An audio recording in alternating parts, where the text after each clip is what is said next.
Vamos a continuar, donde lo hemos dejado. Aquí os he puesto hasta ahora, ¿no? Hemos hablado lo último que dijimos de la materia, la carga en la materia, cómo está cuantizada, cómo está la conservación. Bueno, y lo que ahora nos interesa es, bueno, sobre esas cargas, ¿qué es lo que ocurre? Fuerzas sobre cargas eléctricas.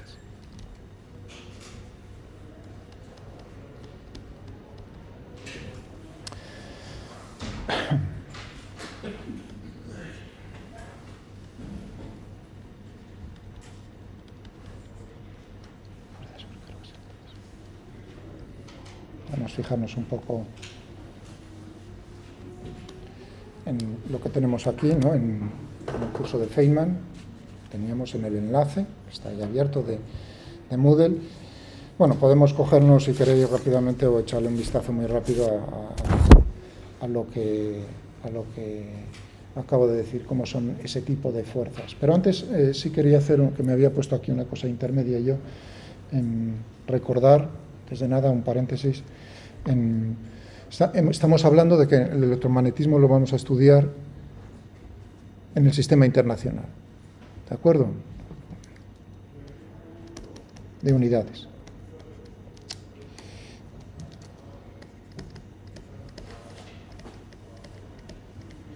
Por cierto, tenéis un enlace ahí en Moodle a la oficina, precisamente el organismo internacional que se dedica a definir y a dilucidar cuáles son las unidades y los patrones de medida. Una cosa muy importante.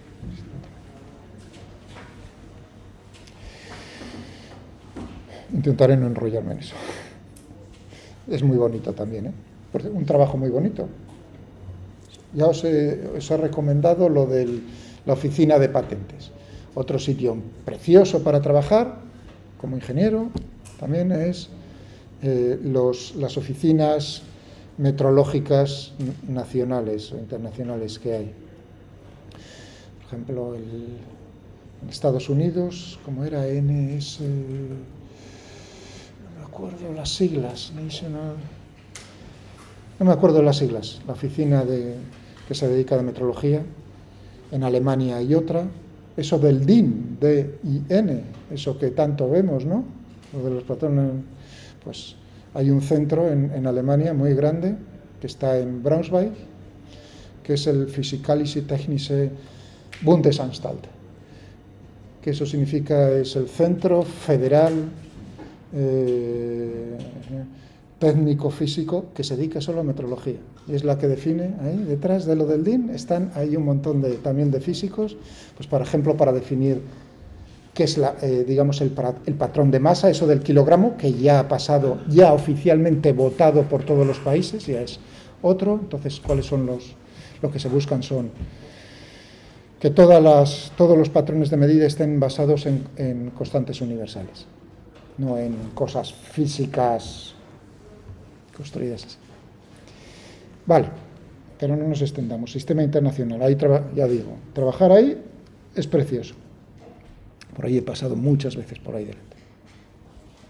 Muchas. Sitio precioso para vivir.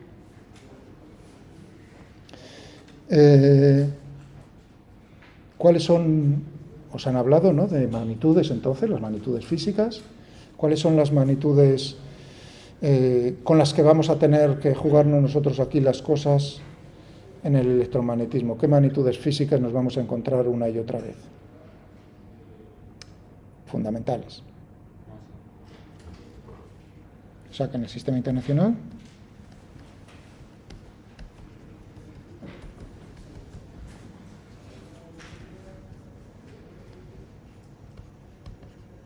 frente a las derivadas, naturalmente, fundamentales, ¿no? Os hablo de eso, me imagino, ¿no? Al principio, Andrés, probablemente. Fundamentales y derivadas. Las derivadas se derivan de las fundamentales. ¿Cuál es la elección de fundamentales? Depende del sistema que estés utilizando. Si es el británico, si es el, no sé, en el sistema internacional.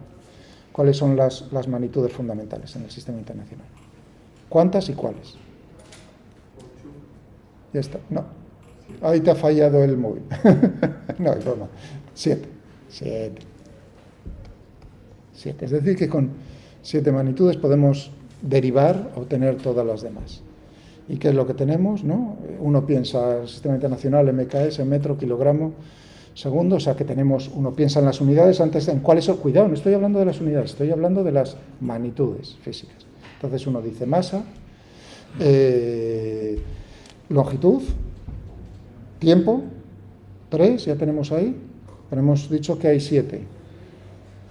Tenemos la cantidad de, cuidado, la cantidad de masa, el mol, tenemos el Kelvin como unidad, temperatura, ¿no? Termodinámica, tenemos la intensidad luminosa, la unidad candela, darle candela al alumno, por eso no se me olvida, esa se toca muy poco. Todas las asignaturas que tuve yo en física en la carrera, solo en una parte pequeña de una de ellas, en óptica, digamos, tuve que ver con darle candela, o que nos dicen, mejor dicho. Es decir, que esa, pero es también. Bueno. ¿Y cuál más? He dicho, si no me equivoco, he dicho 6. Me falta una. La intensidad de carga. Pero aquí lo he dicho, digo, vamos porque uno dice, estamos hablando de la carga, está cuantizada como tal, bla, bla, y entonces uno dice, bueno, pues entonces tendrás que como magnitud fundamental tienes la carga eléctrica, y eso no es así. No es la fundamental, sino la intensidad de carga, es decir, cuánta carga está atravesando una determinada superficie por unidad de tiempo.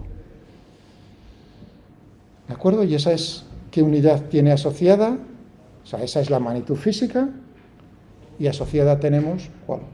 El amperio. Tenemos el amperio. De tal manera que entonces el coulombio, la carga eléctrica es una magnitud física derivada a partir de dos, del tiempo y de la intensidad de corriente. ¿De acuerdo? 1 amperio por segundo, tenemos ahí el coulombio.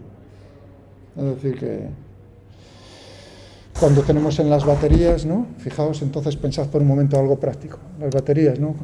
La capacidad de todas ahí, las baterías de los móviles, ¿no? 4.000 miliamperios hora. No me pongáis como lo del kilovatio, no sé si se os ocurra ponerme el kilovatio hora con la raya dividido, porque os paso por la guillotina, ¿de acuerdo? Eso dejáselo a otros. Sabéis de lo que estoy hablando, ¿no? Me imagino. Eso es un error mayúsculo, pero que lo veis una y otra vez, constantemente, kilovatio hora, kilovatio por multiplicado por hora. Pues lo mismo aquí tenemos. Entonces tenemos ahí, fijaos, realmente lo que están buscando ahí, en la capacidad de un móvil, ¿no? Es la energía que es capaz de almacenar esa batería. Eso es lo fundamental, porque al final es en lo que vas a usarlo para diferentes cosas. Curioso, porque ahí lo que tienes es lo que te están diciendo es la capacidad, la carga que tiene almacenada. Entre los dos, digamos, cuando está totalmente cargada. ¿Cuál es la relación entonces entre... falta algo, ¿no? Nos falta algo, no nos falta... ¿Sabríais a estas alturas, ya por lo que os han enseñado, decirme cuánta energía tiene almacenado? Por ejemplo, si eso tiene 4.000 miliamperios hora en carga, ¿en qué me tendría que fijar para saber realmente la energía que tiene?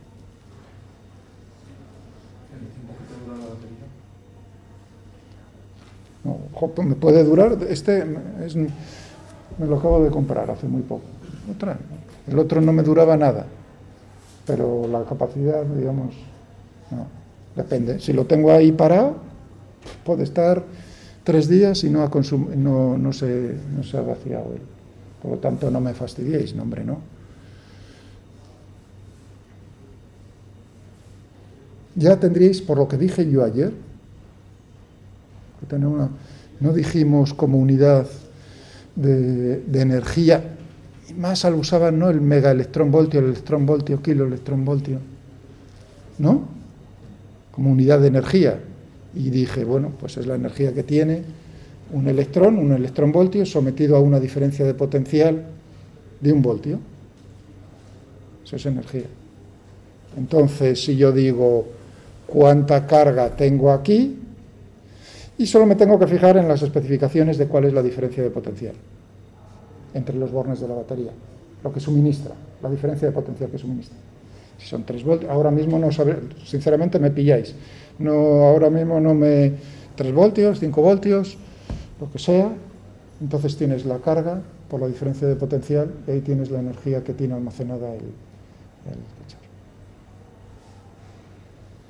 ¿De acuerdo? Es decir, que lo podríamos expresar, pero es una cosa curiosa, ¿no? Que uno dice, cuidado, porque puedes tener menos carga, pero si la diferencia de potencial es mayor, pues entonces la energía que tienes almacenada es también equivalente, no es solo ni cuánto tiempo tarda en suministrar.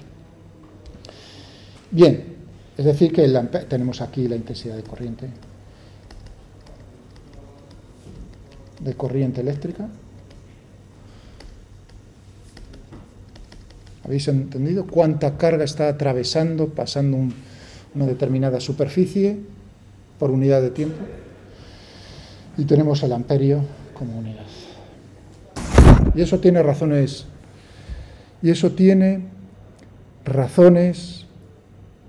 Ahí tendríais que hacer también un poco de sangre o decir, ¿y por qué? ¿Por qué? ¿Por qué? ¿No visteis ayer por qué os puse a Feynman? Why? Una y otra vez. ¿Por qué? ¿Y por qué? ¿Y por qué? Hasta que ya la persona saque bandera blanca. Me lo ponéis bien fácil como todos los años. ¿Y por qué? ¿Tendrá alguna razón? ¿O creéis que esto es...? Así es la vida. Tiene razones históricas. La razón es que es muy fácil medir, o menos relativamente fácil medir, ya desde muy antiguo, cuánta intensidad de corriente está pasando por un cable, por así decirlo. ¿Y cómo se usa? Precisamente también con cómo es la interacción. O sea, si tenéis dos cables, ¿no? O sea, tenéis un cable por el que pasa la misma corriente. Le hacéis una U, este cable, ¿no? Y luego lo digo. De tal manera que, por ejemplo, está pasando de esta manera, pero puedo hacerlo para que luego pueda ir en el mismo sentido, en sentido contrario. Y los separo, son muy largos, los separo una determinada distancia. Yo puedo medir cómo es la fuerza fácilmente, cómo es la fuerza, en este caso, de repulsión, si van en sentido contrario, de repulsión entre los dos cables. Se produce una repulsión entre los dos cables y si van en el mismo sentido, de atracción entre los dos cables. Si yo me aseguro de que está pasando la misma corriente por uno y por otro, ¿de acuerdo? Que no es diferente, pues, haciendo el experimento adecuadamente, pues, y mido la fuerza, a partir de ahí, calibrando puedo saber cuál es la corriente eléctrica que está pasando. Es decir, realmente me estoy basando en la interacción con el campo magnético. Uno crea un campo magnético, cuál es la fuerza que crea un elemento de corriente sobre otro elemento de corriente. Y eso es, entonces, una de las razones históricas por las cuales uno ha cogido la intensidad de corriente como magnitud fundamental y no la carga eléctrica en sí, porque es más fácil de medir. Vale. De esas 7, ¿con cuántas nos vamos a pelear? Entonces, con 4, claro. Muy bien. Tenemos el tiempo, la longitud, la masa y la intensidad de corriente. Ya iba a decir la carga.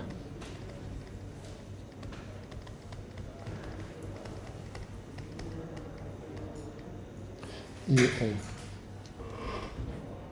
las otras 3, pues a lo mejor no sé si no creo. Bueno, puedo alguna vez que mol, pues, yo que sé, hablemos del cobre, ¿no? Un cable de cobre y digamos, bueno, pues cómo es, cosas de esas. Pero vale, fundamentalmente, esto quería dejarlo también. Pero volvemos otra vez vamos a hacer aquí. Van a tener que escribir.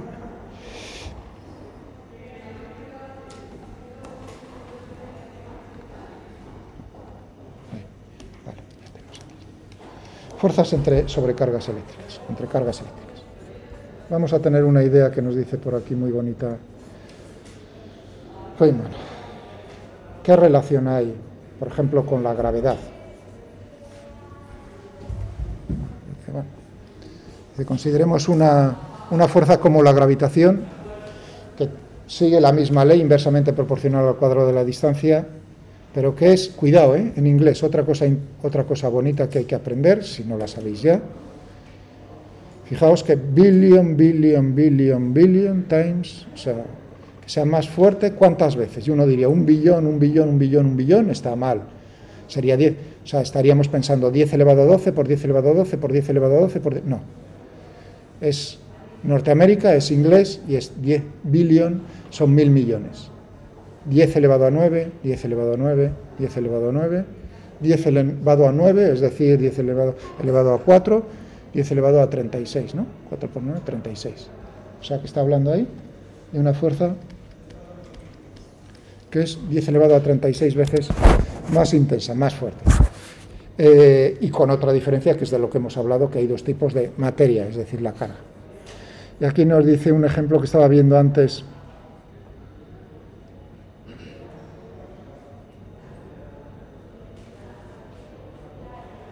¿Dónde estaba lo del brazo? Ah, sí. Fijaos qué es lo que mantiene el universo tal como lo observamos, que esas fuerzas sean tan intensas. Para que nos demos cuenta, nos pone Feynman aquí un ejemplo, que es, dice, tan perfecto es el balance que hay en la materia entre cargas positivas y negativas, que no sentimos fuerza entre unos y otros. Dice, pero si hubiese un pequeño, que no estuviese el balance bien hecho entre las cargas, imaginaos que uno de vosotros tiene un 1% más de electrones que de protones. Cada uno de nosotros, por ejemplo, vuestro compañero, un 1% más de electrones que de protones, está cargado negativamente y yo también cargado negativamente. Y está a una distancia que dice, pues, la longitud de un brazo. Ahora no, que estamos en pandemia. Y entonces dice, bueno, ¿cuál es la fuerza de repulsión? Solo un 1% de roto el balance, de más de electrones que de protones. ¿Cuál es la fuerza de repulsión que estaríamos experimentando entre nosotros? Dice, ¿cómo de grande? ¿Una fuerza equivalente a levantar el peso del Empire State Building? ¿No? ¿El peso del Everest? No. Todo el peso de la Tierra. Es decir, si tuviésemos una masa como la de la Tierra, sería equivalente. Solo con un 1%, para que os deis cuenta de cómo de cómo de intenso es esta fuerza. Podemos hacer un cálculo, por ejemplo. Imaginémonos en un protón y un electrón, el átomo de hidrógeno, ¿no?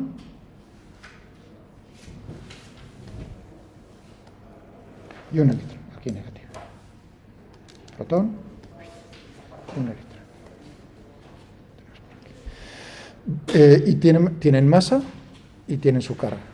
Vamos a calcular, están a una distancia R. Quiero saber cómo es la fuerza de atracción gravitatoria.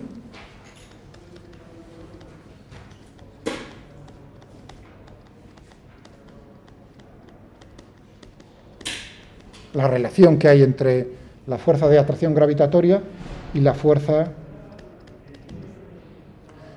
de atracción electrostática.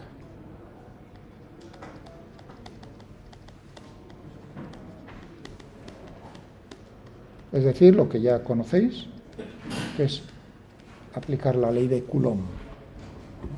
Entonces tendríamos, ¿cómo sería, por ejemplo, la de la gravedad? En magnitud. Tendríamos, es proporcional, constante de proporcionalidad, la constante de gravitación universal.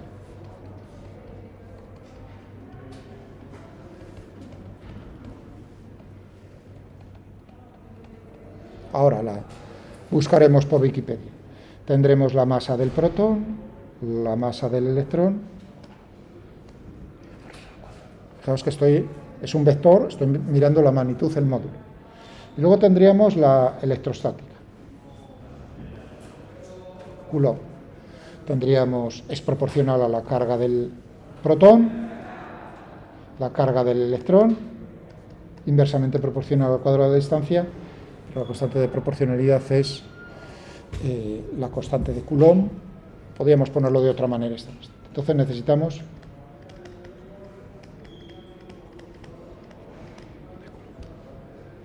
el cociente. Vamos a cogernos, por ejemplo, este dividido por este y tendríamos relación entre las fuerzas. entre las dos fuerzas. Para saber cuál es más intensa, cómo de intensa es. Es decir, tendríamos esta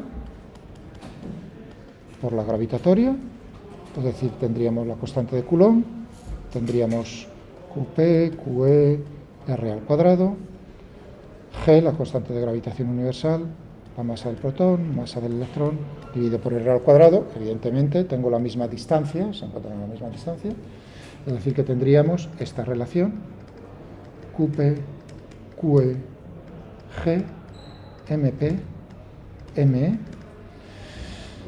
Vamos a poner primero las cargas. Recordemos ya un poco cómo tendríamos ahí la carga del protón, la carga del electrón en módulo, ¿verdad? Son los módulos de las cargas. Vamos a ver. Las masas son positivas. ¿Y qué tendríamos aquí? Entonces teníamos 1,6 por 10 elevado a menos 19 por 1,6 por 10 elevado a menos 19.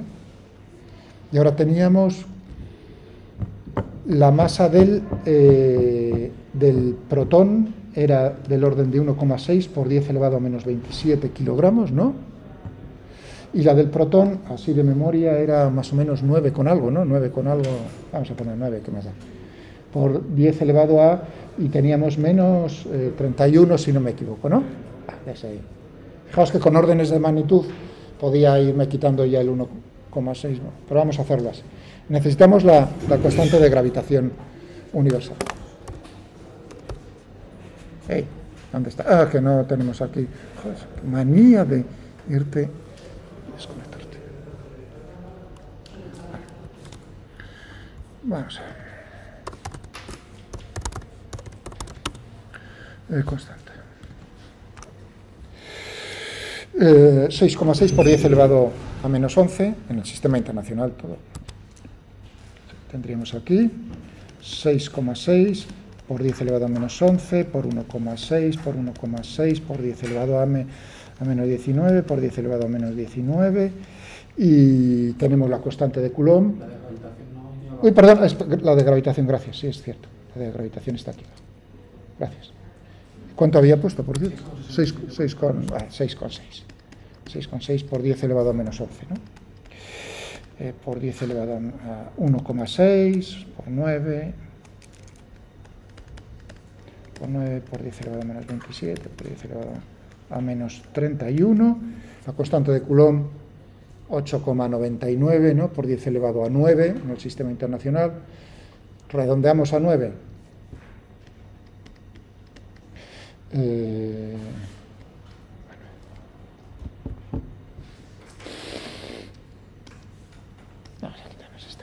Hala, cogedme la calculadora. 1,6 por 1,6.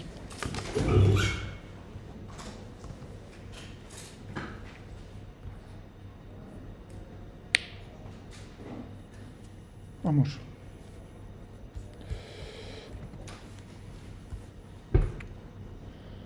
Ay, te tengo. Ay, ¿qué va hoy?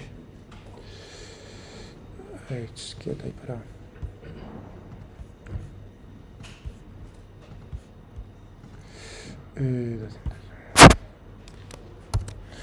Habíamos dicho 10 elevado a 9. No hay nombre, no. 10 elevado a 9 por 1,6, 1,6, 10 elevado a menos 19. Podría multiplicarlo por 2, ¿no? Y luego tendríamos aquí, esto fuera, y tenemos por aquí 6,6 por 10 elevado a menos 11, que no se me vayan los signos, 10 elevado a menos 27, podría haberlo puesto todo como suma,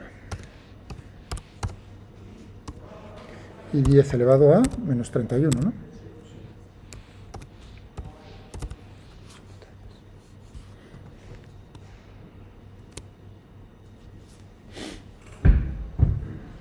Vamos a quitarle el 3,8. Eso se lo damos de regalo. El orden de magnitud, estamos más cerca. Es decir, que estamos, fijaos, que es del orden. ¿Veis ese signo? Del orden, no aproximadamente igual, sino del orden de 10 elevado a 39, ¿no? Dije. Sí.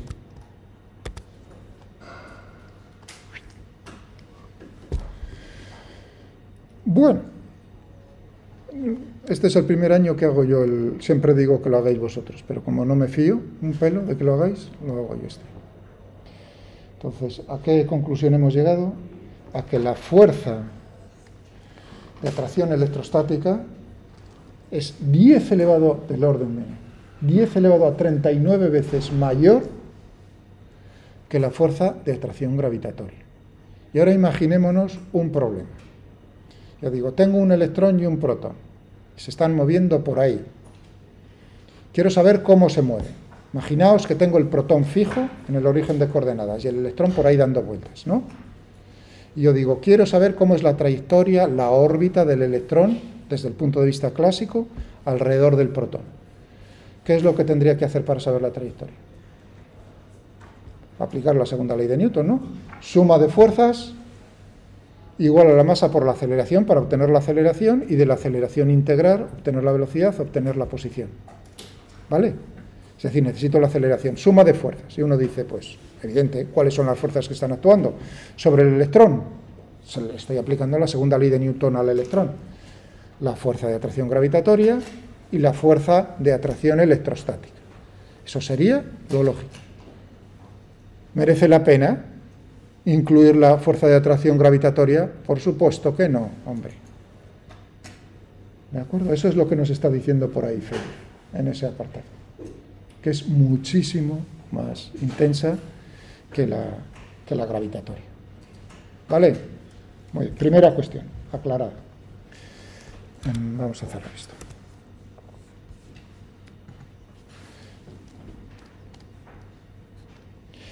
¿Qué más nos dice por aquí?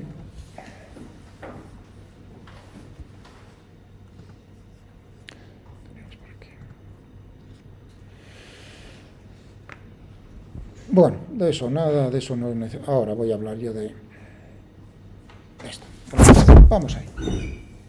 Pero más o menos lo que tenéis.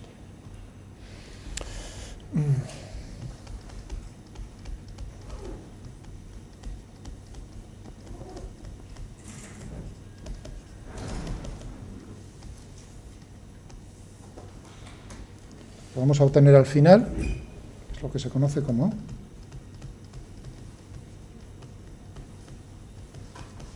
de Lorentz. Hooke es a Newton como Lorentz es a Einstein. Una regla de 3. El mismo papel, más o menos. Sin la mala leche de Einstein. Bueno, Einstein tiene también sus cosas, que solo hemos visto fotos sonriendo y cosas de esas. Pero eso fuera off the record. Bueno, miráis en Wikipedia, muy bonito, y hay las fuentes que tenéis. Entonces, ¿cuál es el problema al que nos enfrentamos? El problema es lo que intentamos, la acción a distancia. Problema. En los experimentos que hacemos, observamos lo que se conoce como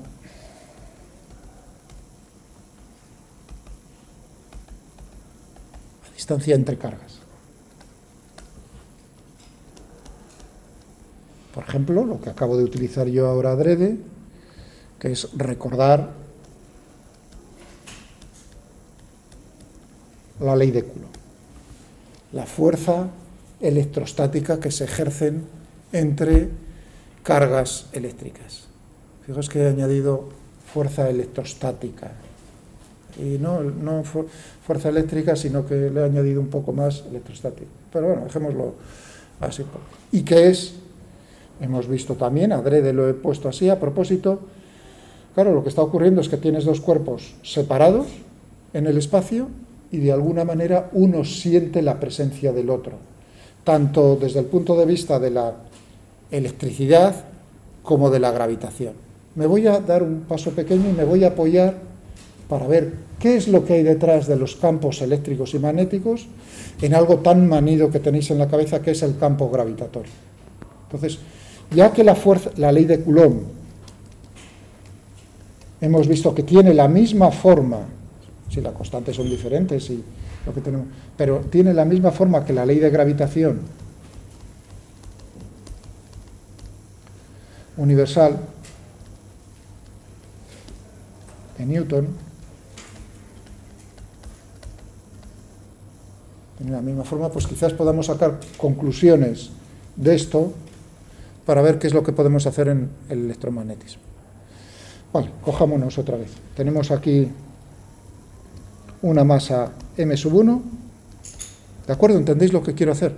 Apoyarme ahí para ver cuál es el planteamiento en el electromagnetismo. Tengo una masa m⁻², puntuales, no os preocupéis, separadas una distancia, no hay nada entre medias, está el vacío. Y lo que observamos pues es que la 2 ejerce una fuerza sobre la 1 y la 1 ejerce una fuerza sobre la 2, acción y reacción. Si esta es la fuerza que ejerce la 2 sobre la 1, esta es la 1 sobre la 2, F1,2,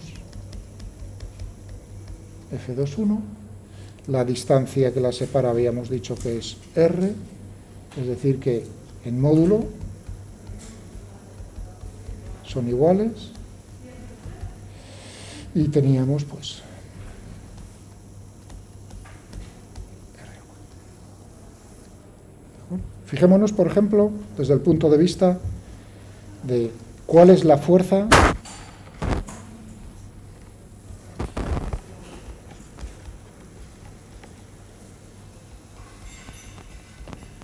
que ejerce 1 sobre 2.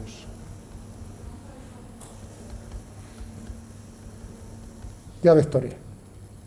Tendríamos, ahora tengo que incluir la dirección y el sentido. Es atractivo.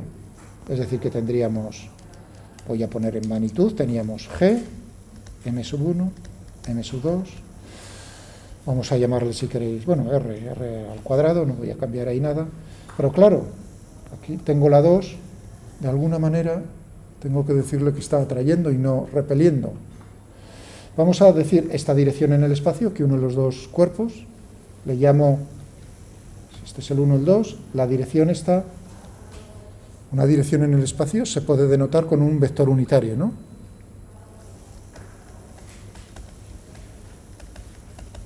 Unitario, no unitatio. Unitario. La información que da es únicamente dirección y sentido en el espacio, es adimensional.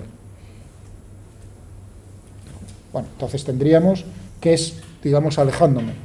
Eso quiere decir que entonces tendríamos esto, menos R, apuntando en sentido contrario. Vale. Y esto es lo que uno está observando sobre la tiza, dice, anda, pero la pregunta es, ¿cómo es posible que el 1 esté ejerciendo una fuerza sobre el 2 sin que no haya algo que transmita esa fuerza? Ese es el problema de decir, ¿cómo entiendo yo eso? Para vosotros, como nos han machacado, no es ningún problema, pero yo diría que lo que nos dice la experiencia es que si yo quiero mover este libro, como no tenga un intermediario, es decir, empuje con algo entre medias, y eso es un problema fundamental, que ha machacado al personal a personas tan importantes, no solo a Newton, que dijo, bueno, de eso ya me ocuparé en otro momento. La cosa es que la ley funcione, pero sí ocupaba a todos los contemporáneos y personas siguientes a Newton. Una que os tiene que sonar un montón es Euler, suizo, de Basilea, si no me equivoco. No es alemán, pero es suizo-alemán. Entonces, ni se os ocurra ya decirme Euler, ¿eh? Euler, EU es OI, Euler. Deutschland, Deu, ¿no? Se escribe, ¿no? Como decían, ahora ya no se dice ese Deutschland, über alles, eso era con Hitler. Sobre todo, auf der Welt, en el mundo. Eso lo borraron, ese que venía de antes, lo borraron porque después de hacer eso, pues ya lo de sobre todas las cosas, ya eso lo quitaron. Pero lo de Deutschland, sí. Hoy. Euler, Deutschland. Vale, genial. Entonces, la cuestión es, anda, ¿y cómo funciona? Pues tenían cosas muy raras y muy bonitas de si solo funcionaba empujando por un lado. Dejémoslo. O el éter. Y para ir terminando, ¿qué es lo que quiero dejarlo en eso? El punto de vista. Bueno, pues el punto de vista a lo mejor es otro diferente. Otro punto de vista. ¿Cuál es el intermediario?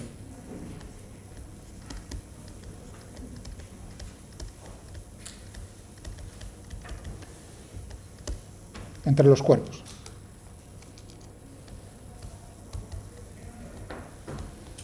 Bueno, pues la cuestión es la siguiente. Nosotros decimos, bueno, realmente tú lo que has colocado en el espacio es una masa m sub 1. Y lo que va a hacer esa masa m sub 1, lo primero es crear en todos los puntos del espacio, en todos, algo que vamos a llamar el campo gravitatorio, que utilizamos, que tiene unidades y magnitud, aceleración, ¿no? La aceleración de la gravedad, el campo gravitatorio es la aceleración de la gravedad,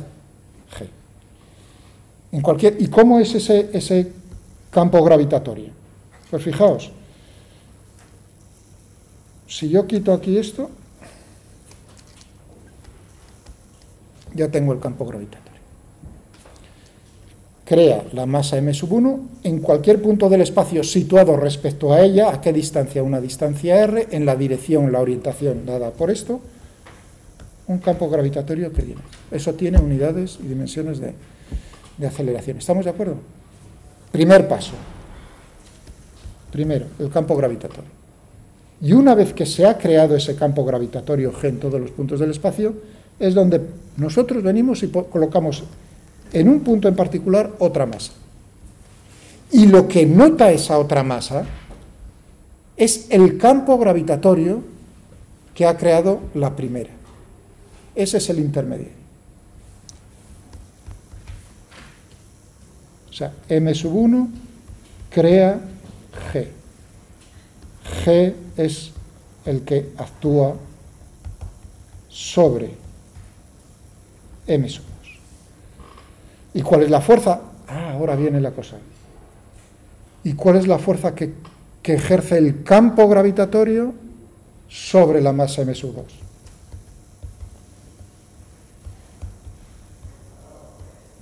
Vamos a ponerle subíndices.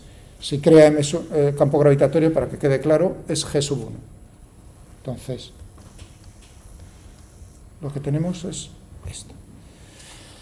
Es la fuerza que ejerce el campo gravitatorio, que es un vector. La definición de campo, veréis cómo insisto, y mañana dibujamos, que es un campo, en este caso un campo vectorial. Es una función definida en todos los puntos del espacio y en cualquier instante de tiempo. Y aquí lo dejamos. Vale, es el momento ahí que quería llegar, no más, por supuesto. Que ya.